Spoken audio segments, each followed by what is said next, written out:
என்ன பார்க்க போகிறோம் அப்படின்னா 6ஆம் வகுப்பு 3ஆம் பருவத்தில் இருக்கிற 2வது உரைநடையை தான் பார்க்க போகிறோம். பசி பிணி போக்கிய பாவை. உலகில் தோன்றிய அனைத்து உயிரினங்களுக்கும் இன்றியமையாதது உணவு. உலக உயிர்கள் அனைத்தும் வாழ்நாள் முழுவதும் உணவு தேடியே உழைக்கின்றன. உணவே உயிர்களுக்கு ஆதாரமாக விளங்குகிறது. தனி ஒருவனுக்கு உணவு இல்லையெனில் இச்சகத்தினை அழித்திடுவோம் என்றார் பாரதியார். பசித்திருக்கும் ஒருவனுக்கு உணவு அளிப்பது உயிர் கொடுப்பதற்கு இணையானது. அதுவே சிறந்த அறமாகும். ஸோ என்ன சொல்லியிருக்காங்க இன்ட்ரொடக்ஷனில், உலகத்தில் இருக்கிற எல்லா உயிரினங்களுக்குமே ரொம்ப ரொம்ப இம்பார்ட்டண்டானது, இன்றியமையாதது என்னது தான்? உணவு தான். உலக உயிர்கள் எல்லாமே வாழ்நாள் முழுவதுமே நம்ம உணவு தேடி தான் ஓடிட்டுருக்கோம். ஸோ உணவு தான் உயிரினங்களுக்கு ஆதாரமாக விளங்குது. தனி ஒருவனுக்கு உணவு இல்லை எனில் இந்த ஜகத்தினையே அழித்திடுவோம் அப்படின்னு சொன்னவர் யார்? பாரதியார் சொல்லியிருக்காரு. பசித்திருக்கும் ஒருவனுக்கு உணவு அளிப்பது உயிர் கொடுப்பதற்கு இணையானது, அதுவே சிறந்த அறமாகும் அப்படின்னு சொல்லியிருக்காங்க. ஸோ இடம் மணிப்பல்லவ தீவு. கதை மாந்தர்கள் மணிமேகலை தீபத்திலகை. மணிமேகலை தனக்குள் எங்கு பார்த்தாலும் வெண் மணல் குன்றுகள், பூத்து குலுங்கும் செடி கொடிகள், அடர்ந்த மரங்கள், இடையிடையே பொய்கைகள், மனதை மயக்கும் காட்சிகள். ஆஹா, அருமை அருமை! அப்போது அவள் எதிரில் தீபத்திலகை வருகிறாள். தீபத்திலகை: அழகிய பெண்ணே, நீ யார்? இங்கு எப்படி வந்தாய்? மணிமேகலை: நான் பூம்புகார் நகரைச் சேர்ந்தவள். என் பெயர் மணிமேகலை. மணிமேகலா தெய்வம் என்னை இங்கு கொண்டு வந்து சேர்த்தது. நீங்கள் யாரம்மா? நீங்கள் எப்படி தீவிற்கு வந்தீர்கள்? தீபத்திலகை: என் பெயர் தீபத்திலகை. நான் இத்தீவையும் இத்தீவில் உள்ள புத்த பீடிகையும் காவல் செய்து வருகிறேன். பெருமை மிக்கவர்கள் மட்டுமே இத்தீவிற்கு வந்து இந்த புத்த பீடிகையை வணங்க முடியும். நீ அந்த பெருமையை பெற்றிருக்கிறாய். இன்னும் நீ அறிய வேண்டியது ஒன்று உண்டு. மணிமேகலை: அஃது என்ன அம்மா? தீபத்திலகை: நம் எதிரில் பூக்கள் நிறைந்து விளங்கும் இந்த பொய்கையை பார். இதற்கு கோமுகி என்று பெயர். கோ என்றால் பசு, முகி என்றால் முகம். பசுவின் முகம் போன்று அமைந்து இருப்பதால் இப்பொய்கை கோமுகி என்னும் பெயரை பெற்றது. மணிமேகலை: ஓ அப்படியா? வடிவத்திற்கு ஏற்ற பெயராக இருக்கிறதே. தீபத்திலகை: இப்பொய்கைக்கு வேறு ஒரு சிறப்பும் உண்டு. வைகாசி திங்கள் முழு நிலவு நாளில் இப்பொய்கை நீரின் மேல் ஒரு அரிய பாத்திரம் தோன்றும். அஃது ஆபுத்திரன் கையிலிருந்த அமுத சுரபி என்னும் பாத்திரம் ஆகும். அமுத சுரபியா? அதன் சிறப்பு என்ன? அந்த பாத்திரத்தில் இட்ட உணவு எடுக்க எடுக்க குறையாமல் வளர்ந்து கொண்டே இருக்கும். அதனை கொண்டு எத்தனை பேருக்கு வேண்டுமானாலும் உணவு அளிக்கலாம். அப்படியா? வியப்பாக உள்ளதே. ஆம், அந்த பாத்திரம் தோன்றும் வைகாசி முழு நிலவு நாள் இன்றுதான். இவ்வாறு தீபத்திலகை சொல்லிக் கொண்டிருக்கும் போதே பொய்கையின் நீருக்கு மேல் அப்பாத்திரம் தோன்றுகிறது. மணிமேகலை அதனை வணங்கி கையில் எடுக்கிறாள். தீபத்திலகை: மணிமேகலையே, உயிர்களின் பசி போக்கும் அமுத சுரபியை நீ பெற்றுள்ளாய். இனி இவ்வுலக உயிர்கள் பசியால் வருந்தாத வகையில் உணவு வழங்கி உயர்வு பெறுவாயாக. மணிமேகலை தீபத்திலகையை வணங்கி அமுத சுரபியுடன் விடைபெறுகிறாள். பூம்புகாருக்கு திரும்புகிறாள். ஆதரையிடம் உணவு பெற செல்கிறாள். ஸோ காட்சி ஒன்றில் என்ன சொல்லியிருக்காங்க அப்படின்னா, மணிப்பல்லவ தீவுக்கு மணிமேகலை வராங்க. அங்கே இருக்கிற சீனரிஸ் எல்லாத்தையும் பார்த்துட்டே வராங்க. அப்போ மணிமேகலை கிட்ட தீபத்திலகை நீங்கள் யாருன்னு கேட்குறாங்க. அப்போ நான் பூம்புகார் நகரை சேர்ந்தவள். எந்த நகரை சேர்ந்தவள்?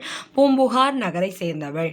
இந்த தீவுக்கு மணிமேகலா தெய்வம் என்னை கொண்டு வந்து சேர்த்துருக்கு அப்படின்னு சொல்லி கேட்டு, நீங்கள் யார் அப்படின்னு கேட்காங்க. ஸோ தீபத்திலகை என்ன சொல்கிறாங்கன்னா, நான் இந்த தீவையும் இத்தீவில் உள்ள புத்த பீடிகையும் காவல் செய்து வருகிறேன். ஸோ அந்த மணிமேகலா தெய்வம் அழைச்சிட்டு விட்ட இந்த மணிப்பல்லவ தீவை காவல் செய்கிறவங்க யார்? தீபத்திலகை. தீபத்திலகை காவல் செய்யக்கூடிய ஊர் எது? மணிப்பல்லவ தீவு. ஸோ இந்த மணிப்பல்லவ தீவை காவல் செஞ்சுட்டு இருக்காங்க. இங்கே இருக்கிற புத்த பீடிகையை வணங்குறதுக்கு பெருமை மிக்கவங்களால் மட்டும்தான் முடியும். அதில் ஒருத்தங்களா நீங்களும் இருக்கீங்கன்னு சொல்கிறாங்க. ஸோ பொய்கை ஒன்று இருக்குது அங்கே. அந்த பொய்கையை பார்த்தோன்னா கோமுகி, அதான் அதோட பேருன்னு சொல்லிட்டு அதுக்கு எக்ஸ்ப்ளனேஷன் கொடுக்காங்க. கோ அப்படின்னா பசு, முகி அப்படின்னா முகம். பசுவோட முகம் மாதிரி இது இருக்கிறனால இதை கோமுகி அப்படின்னு சொல்லி சொல்கிறோம் அப்படின்னு சொல்லிட்டாங்க. ஸோ இந்த பொய்கைக்கு வேறு ஒரு சிறப்பும் இருக்குது. வைகாசி திங்கள் முழு நிலவு நாளில் இந்த பொய்கையின் மேல் ஒரு அரிய பாத்திரம் தோன்றும். அது ஆபுத்திரன் கையிலிருந்து அமுத சுரபி பாத்திரம் அப்படின்னு சொல்கிறாங்க. அமுத சுரபியா அப்படின்னா என்னன்னு கேட்குறதுக்கு சொல்கிறாங்க. ஸோ இந்த அமுத சுரபியில் எடுக்க எடுக்க உணவு வந்துட்டே இருக்கும். உலகத்தோட பசிப்பினியை இது மூலமாக நம்மளால் தீர்க்க முடியும் அப்படின்னு சொல்கிறாங்க. ஸோ அது கிடைக்கக்கூடிய அந்த வைகாசி திங்கள் முழு நிலவு நாள் இன்னைக்கு தான் அப்படின்னு சொல்லிட்டாங்க. ஸோ அன்னைக்கு அவங்க பேசி முடிக்கையும் அந்த பாத்திரம் தோன்றவே அந்த பாத்திரத்தை மணிமேகலை கையில் வாங்கிக்கிட்டாங்க. இப்போது இங்கே உலகத்து உயிர்களோட பசியை தீர்க்கக்கூடிய அமுத சுரபி உங்கள் கையில் இருக்குது. அதனால் நீங்கள் உலகத்து உயிர்கள் இனிமேல் பசியில் வாடாத வகையில் நீங்கள் அவங்களுக்கெல்லாம் உணவு கொடுங்க அப்படின்னு சொல்லி ஆசி வழங்கிடுறாங்க தீபத்திலகை. இப்போ மணிமேகலை அந்த பாத்திரத்தோட ஆதிரை அப்படிங்கிறவங்க கிட்ட போய் அந்த பாத்திரத்தில் ஃபஸ்ட்டு சாப்பாடு வாங்கணும் அப்படின்னு சொல்லி போகிறாங்க. இப்போ காட்சி 2. ஆதிரையின் இல்லம். ஆதிரை மணிமேகலை. ஆதிரையின் வீட்டு வாயிலில் மணிமேகலையின் கையில் அமுத சுரபியுடன் நிற்கிறாள். ஆதிரை: நீங்கள் யார்? மணிமேகலை: இவ்வூரில் வாழ்ந்த கோவலன், மாதவி ஆகியோரின் மகள் நான். உங்களின் சிறப்பை அறிந்து இப்பாத்திரத்தில் உணவு பெற வந்தேன். ஆதிரை: ஓ, நீங்கள்தான் மணிமேகலையா? உங்கள் பெற்றோரை பற்றி அறிவேன். உங்களை இன்றுதான் காண்கிறேன். இது என்ன பாத்திரம்? மிகவும் அழகாக இருக்கிறதே. இது அல்ல குறையாமல் உணவு வழங்கும் அமுத சுரபி ஆகும். இப்பாத்திரம் உங்களுக்கு எப்படி கிடைத்தது? மணிமேகலை மணி பல்லவ தீவில் அமுத சுரபி பெற்ற வரலாற்றை விளக்குகிறாள் வியப்புடன். அப்படியா? அமுத சுரபியின் சிறப்பை அறிந்தேன். அதில் இப்போதே உணவு இடுகின்றேன். ஆமாம், இதை கொண்டு என்ன செய்வீர்கள்? அன்பிற்குரிய ஆதிரையே, ஏழை மக்களின் பசியை போக்குவதே மேலான அறம். ஏழை மக்களின் பசியை போக்குவதே மேலான அறம். உணவு கொடுத்தவர்களே உயிரை கொடுத்தவர்கள் என்பதை உணர்ந்துள்ளேன். ஆதலால் இந்த பாத்திரத்தில் இருக்கும் உணவை பசியால் வாடும் மக்களுக்கு எல்லாம் வழங்கப் போகிறேன். மிகவும் மகிழ்ச்சி. உங்கள் அறம் செழிக்கட்டும். மக்களின் பசி நோய் ஒழியட்டும். இதோ இப்போதே அமுத சுரபியில் நான் உணவை இடுகிறேன். ஆதிரை அமுத சுரபியில் உணவை இடுகிறாள். மணிமேகலை அமுத சுரபியை கொண்டு உடல் குறையுற்றோர், பிணியாளர், ஆதரவற்றோர் ஆகியோருக்கு உணவு அளிக்கிறாள். பின்னர் பூம்புகாரில் உள்ள சிறைச்சாலைக்கு சென்று அங்கு உள்ளவர்களுக்கும் உணவிடுகிறாள். ஸோ காட்சி 2ல் என்ன நடக்கு அப்படின்னா, ஆதிரை கிட்ட போய் எக்ஸ்பிளைன் பண்ணுறாங்க. ஃபஸ்ட்டு அவங்க யாருன்னு எக்ஸ்பிளைன் பண்ணுறாங்க. அவங்க யாரா? கோவலன் மாதவி அப்படிங்கிற அந்த பேரோட பொண்ணு தான் அவங்க அப்படின்னு சொல்லி எக்ஸ்பிளைன் பண்ணுறாங்க. ஸோ உங்கள் கையில் இருக்கிறது என்னன்னு கேட்குறதுக்கு, நான் அமுத சுரபியை கையில் கொண்டு வந்திருக்கேன். இது இப்படி கிடச்சிச்சின்னு அந்த மணிப்பல்லவ தீவில் மணிமேகலைக்கு கிடைச்சதை எக்ஸ்பிளைன் பண்ணுறாங்க. ஏழை மக்களோட பசியை போக்கணும் அப்படிங்கிறது மேலான அறம். அதுக்காண்டி தான் நான் இதில் உங்கள்கிட்ட உணவு வாங்க வந்திருக்கேன் அப்படின்னோடனே மிகவும் மகிழ்ச்சி. உங்கள் அறம் செழிக்கட்டும், பசி நோய் ஒழியட்டும் அப்படின்னு சொல்லிட்டு அமுத சுரபியில் ஃபஸ்ட்டு உணவை ஆதிரை கொடுத்துட்றாங்க. ஸோ உடல் குறையுற்றோர், பிணியாளர், ஆதரவற்றோர் எல்லாருக்குமே இவங்க உணவு கொடுத்துட்டு பூம்புகாரில் இருக்கக்கூடிய சிறைச்சாலைக்கு போகிறாங்க நம்மளுடைய மணிமேகலை அவர்கள். இடம் அரண்மனை. கதை மாந்தர்கள். சிறைக்காவலர் மன்னர் மணிமேகலை. சிறைக்காவலர்: வேந்தே வணக்கம். இன்று காலை நம் சிறைச்சாலைக்கு இளம்பெண் ஒருத்தி வந்தாள். அவள் கையில் ஒரு சிறிய பாத்திரம் இருந்தது. அந்த சிறிய பாத்திரத்திலிருந்து உணவை அள்ளி அள்ளி சிறையிலிருந்து அனைவருக்கும் வழங்கினாள். ஆனால் அந்த பாத்திரத்தில் இருந்த உணவு குறையவே இல்லை. மன்னர் வியப்புடன்: என்ன, ஒரு சிறிய பாத்திரத்திலிருந்து உணவை எடுத்து அத்தனை பேருக்கும் வழங்கினாளா? அப்பெண்ணை உடனே அழைத்து வா. சிறைக்காவலர்: ஆகட்டும் மன்னா. சிறைக்காவலர்கள் மணிமேகலையை மன்னரிடம் அழைத்து வருகின்றனர்.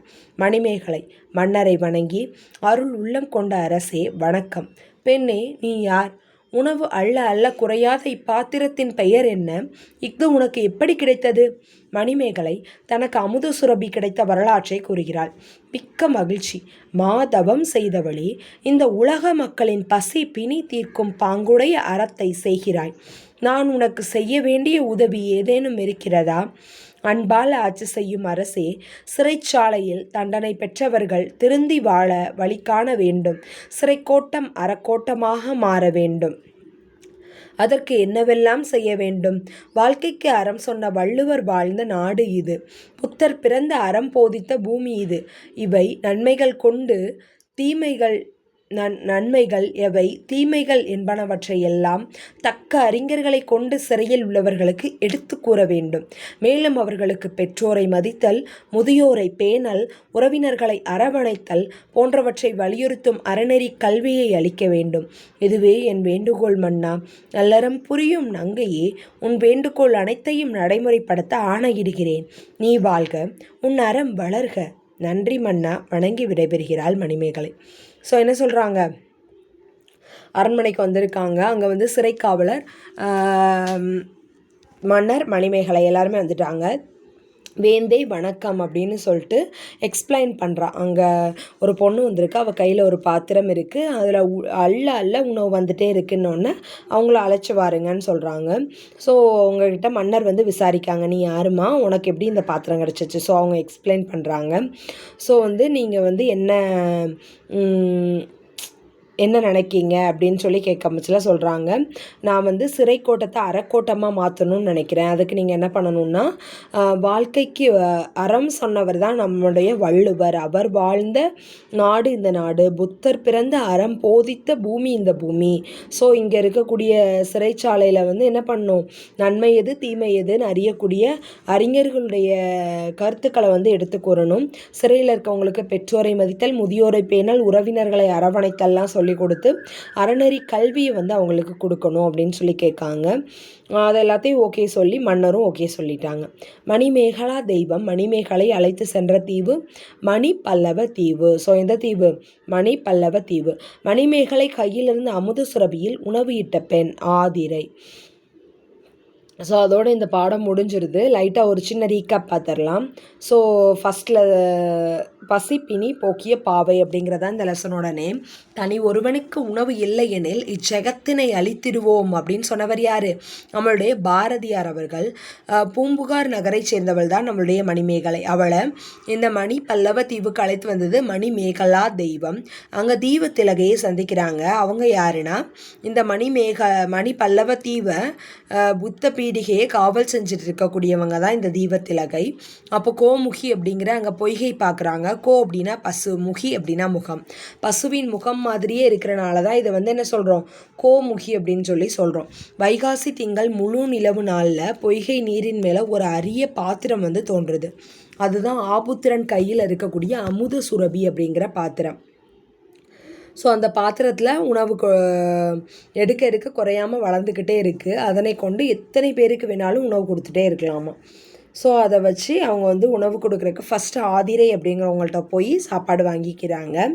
வாங்கிட்டு அதை சிறையில் இருக்கக்கூடிய எல்லாருக்கும் கொடுக்குறத சிறைக்காவலர் பார்த்துட்டு மன்னர்கிட்ட சொல்கிறாங்க. மன்னர்கிட்ட இவங்க சிறை கோட்டத்தை அறக்கோட்டமாக மாற்றணும் அப்படின்னு சொல்லி ஓகே வாங்கிடுறாங்க. அதுக்கும் மணிமேகலா தெய்வம் மணிமேகலை அழைத்து சென்ற தீவு மணி பல்லவ தீவு. மணிமேகலை கையிலிருந்து அமுத சுரபியில் உணவு இட்ட பெண் ஆதிரை.